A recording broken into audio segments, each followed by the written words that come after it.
Ban bocor. Seorang pria sedang berkendara dari Bandung ke Jakarta. Baru di akhir perjalanan, dia menyadari bahwa salah satu ban mobilnya bocor sejak awal perjalanan. Tapi, dia berhasil sampai ke tujuan dan perjalanannya tidak terdampak oleh masalah ini. Bagaimana mungkin?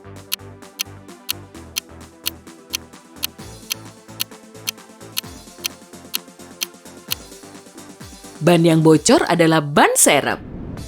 Rencana licik.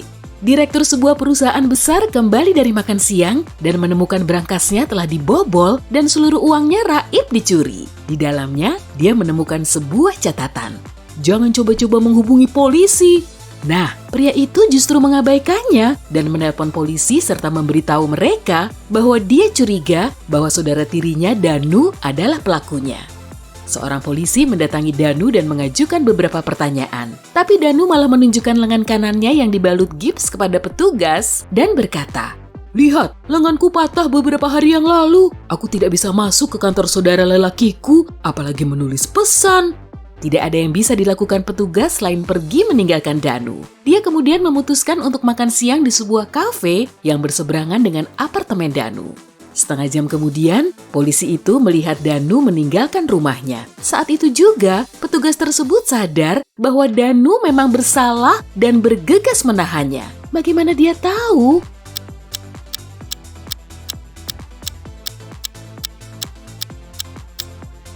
Petugas polisi itu melihat bahwa saat meninggalkan apartemen, lengan Danu yang dibalut gips bukan yang kanan, melainkan yang kiri. Apakah dia cukup pintar? Suatu hari, seorang siswa baru yang ganteng, Tommy, memasuki kelas Kiki. Semua teman sekelas Kiki jatuh hati kepadanya dan Tommy segera menyadari popularitasnya. Tapi apapun yang mereka lakukan, Tommy sepertinya tidak peduli dan perhatiannya hanya tertuju kepada Kiki. Sebenarnya Kiki juga sangat menyukai Tommy, tapi dia ingin memastikan bahwa Tommy bukan hanya ganteng, tetapi juga pintar. Maka suatu ketika, saat mereka hanya berdua di dalam kelas, Kiki berjalan menuju papan tulis, mengambil kapur, dan menulis 128 akar kuadrat E 980. Tommy melihat tulisan itu selama beberapa detik, lalu tersenyum. Dan Kiki pun tahu dia telah memecahkan teka-tekinya. Bagaimana denganmu?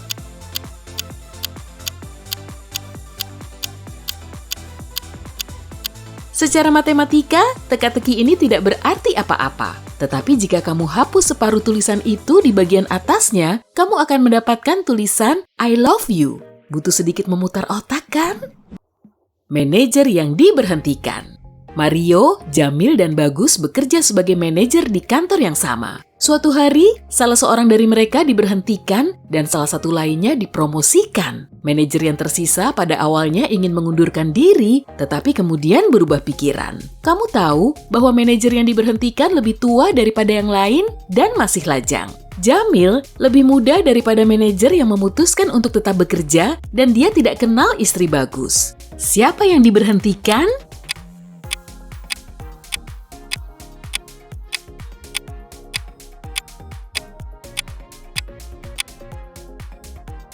Bukan Jamil, karena dia lebih muda dari manajer yang tetap bekerja. Juga bukan Bagus, karena dia sudah menikah.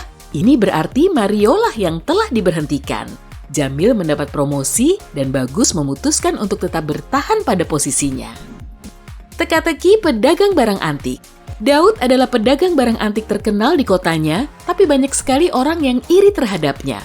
Daud memiliki putri cantik yang masih muda, namanya Lisa. Suatu sore, saat Daud sedang sibuk di tempat kerjanya, ponselnya berdering. Seorang laki-laki berkata bahwa dia telah menyandera putri Daud. Jika masih ingin bertemu dengan putrinya, Daud harus menyerahkan koleksi perhiasannya kepada seorang laki-laki yang sedang menunggu di pintu. Ini bukan kali pertama seseorang mengancam Daud. Itu sebabnya dia meminta untuk berbicara dengan putrinya. Daud hanya mengajukan satu pertanyaan kepadanya. Aku memiliki 2 jarum, tapi tidak dapat dipakai menjahit. Apakah aku? Ketika tidak mendengar jawaban apapun, Daud berkata, "Dia bukan putriku," lalu menutup telepon. Apa jawaban teka-teki ini?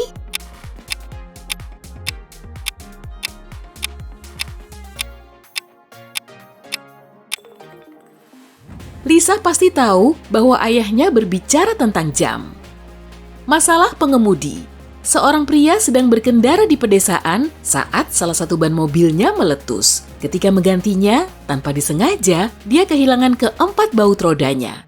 Jalanan tampak sepi dan si pengendara khawatir akan dibutuhkan waktu lama untuk menunggu orang datang membantunya. Tetapi seorang anak kecil yang lewat mengatakan sesuatu yang membantu pria itu memecahkan masalahnya. Nasihat apakah yang diberikan anak tersebut kepada si pengemudi malang ini?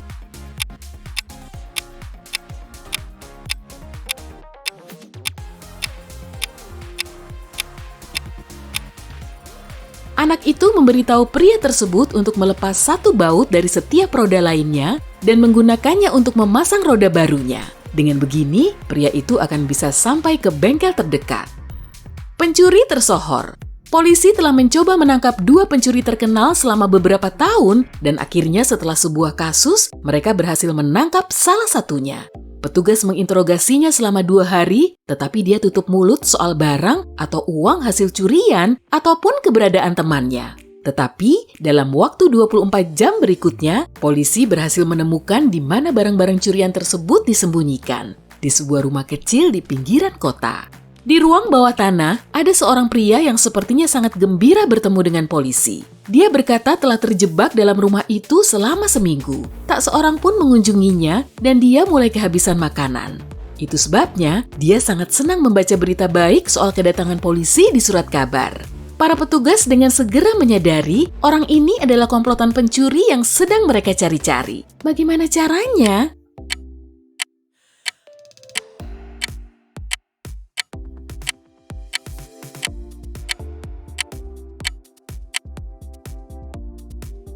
Jika dia terjebak di ruang bawah tanah, bagaimana dia mendapatkan koran baru? 2 ember. Kamu punya 2 ember berisi air. Ember pertama berisi air yang dipanaskan hingga suhu 38 derajat Celcius. Ember kedua berisi air yang didinginkan sampai minus 73 derajat Celcius. Kamu harus menjatuhkan 2 koin ke dalam kedua ember tersebut secara bersamaan. Koin mana yang akan sampai di dasar ember lebih dulu?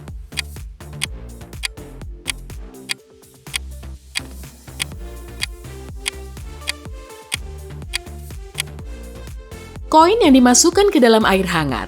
Koin yang satunya tidak akan tenggelam sama sekali sebab air dalam ember tersebut beku. Let it go. Dokumen penting. Juna, direktur dari sebuah perusahaan besar, berhasil membujuk mitra kerjanya untuk menandatangani sebuah kontrak penting. Dia lalu memasukkan dokumen itu ke dalam map dan meninggalkannya di atas meja dalam kantor pribadinya. Ketika dia datang untuk bekerja esok paginya, map itu menghilang. Tentu saja, Juna mengumpulkan semua karyawan yang ada di kantornya saat itu dan menginterogasi mereka. Petugas kebersihan berkata bahwa dia sibuk membersihkan lantai sehingga tidak memperhatikan sekitarnya. Desainer berkata dia tidak sekalipun meninggalkan meja kerjanya. Terlebih lagi, sebagai seniman, dia tidak tertarik dengan dokumen kontrak. Akuntan mengaku bahwa dia telah memasuki kantor Juna untuk meminta tanda tangan untuk beberapa dokumennya. Tetapi begitu melihat tidak ada siapa-siapa di ruangan tersebut, dia langsung pergi. Siapa yang mengambil map berisi dokumen penting tersebut?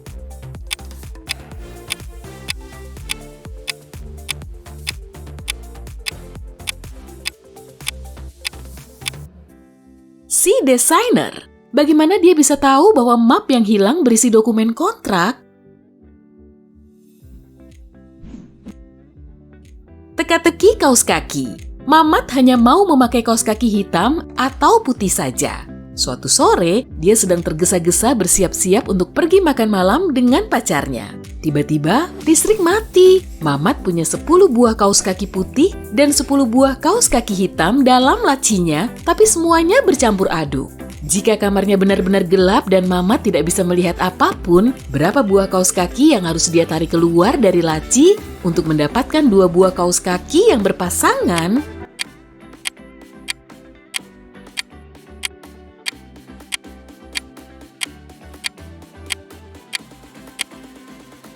Hanya 3. Dari 3 buah kaos kaki, dia akan mendapatkan 2 kaos kaki dengan warna yang sama. Guru yang cerdas. Suatu hari, seorang guru memutuskan untuk memberikan tes kepada murid-muridnya, tetapi mereka semua menolak mengikutinya. Sayangnya, dia hanya bisa menghukum seorang siswa karena tidak mengikuti ujian. Oh ya, semua siswa saling mengenal nama teman sekelasnya. Jika seorang siswa tahu dia akan dihukum, dia akan setuju untuk mengikuti tes. Bagaimana guru itu bisa membuat semua siswanya mengikuti ujian?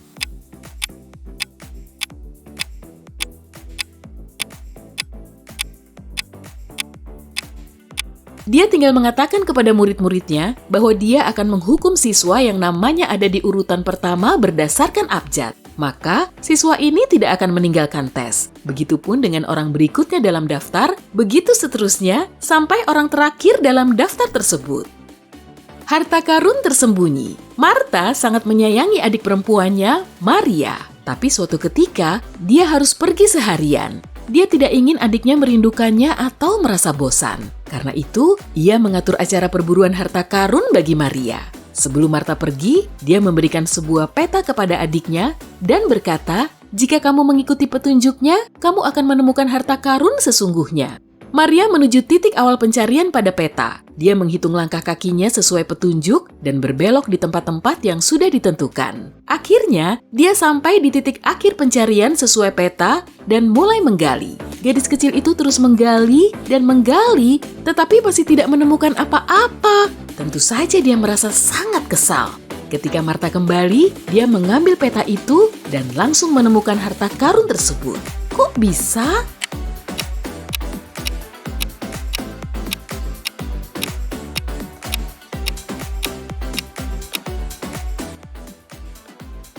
Martha melakukan kesalahan besar ketika menggambar peta tersebut. Langkah kakinya jauh lebih lebar dari langkah Maria. Itulah kenapa adiknya tidak dapat menemukan tempat di mana Martha menyembunyikan harta karunnya. Ada apa dengan Raja Prom? Segera setelah Bobby menjadi Raja Prom, dia menghilang. Celing! Begitu saja, guru-guru mencarinya kemana-mana. Mereka percaya ada 3 orang yang dicurigai menjadi dalang menghilangnya Bobby. Pesaing Bobby, Jaka, berkata bahwa dia asik berdansa sepanjang malam dengan pacarnya dan tidak melihat Bobby. Teman sekelas Bobby, Danny, mengaku bahwa dia merasa tidak enak badan sehingga menghabiskan malam di lobi. Rara, pengagum rahasia Bobby, berkata dia sedang menghitung jumlah suara pemilihan Raja dan Ratu Prom. Para guru langsung tahu siapa yang berada di balik hilangnya Bobby.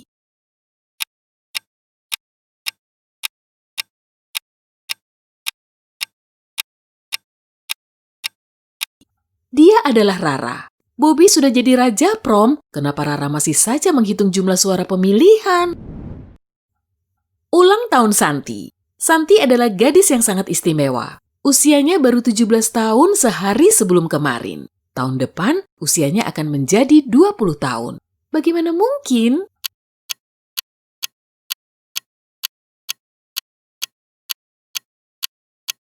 Tenang, dia bukan penjelajah waktu atau semacamnya.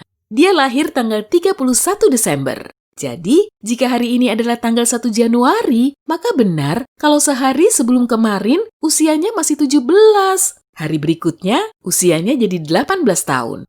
Dia akan berusia 19 tahun di hari terakhir tahun ini, dan tahun depan dia akan berusia 20 tahun.